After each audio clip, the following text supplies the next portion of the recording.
Hi friends, I wanted to show you after you patina your piece, when you use the liver of sulfur and you get these beautiful colors, I wanted to show you what happens when you sand it off and also to burnish it to get a really beautiful shine on that silver that we're exposing. So I've just done my liver of sulfur patina.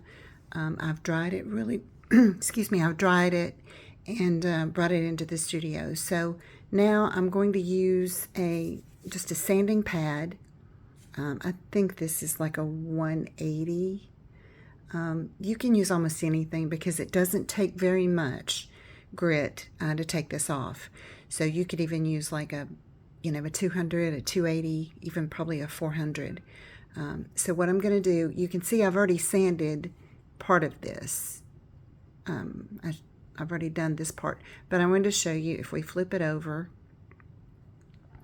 and we take our sanding pad and we just very lightly just run it across the top there.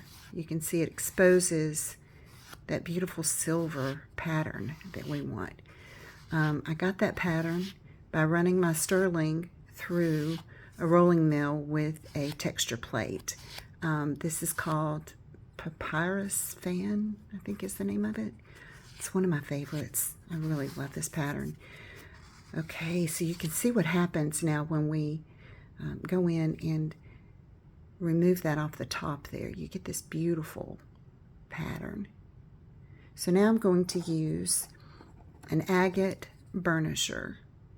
This is just a piece of agate that is got a nice angle on it, so it's really nice to run across these patterns. But you're going to see it already looks kind of shiny and silvery, but when we take this and we run this across it, I don't know if you can see, it's not showing up on the camera very well. Let me see if we get a little closer.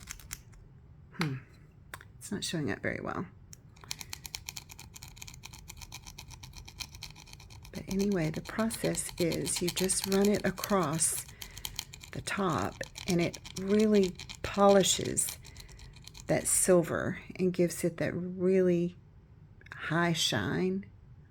I'm sorry, this is really not showing up very well. You can see a little bit between the top there and the bottom. But just take that flat side and run it really hard across your silver. And it really makes that silver pop and shine, and all that beautiful color stays down there in the bottom. Hope this doesn't make you dizzy. Okay, but you can see it's really added a beautiful high shine to that silver. So I hope you give this a try. Again, we use liver of sulfur to get these beautiful colors, and then we sanded it off, the sterling areas on those highlights, and then we've burnished it with an agate burnisher. So now we're ready to make a piece of jewelry out of this. Thank you so much for joining me. I hope to see you again soon.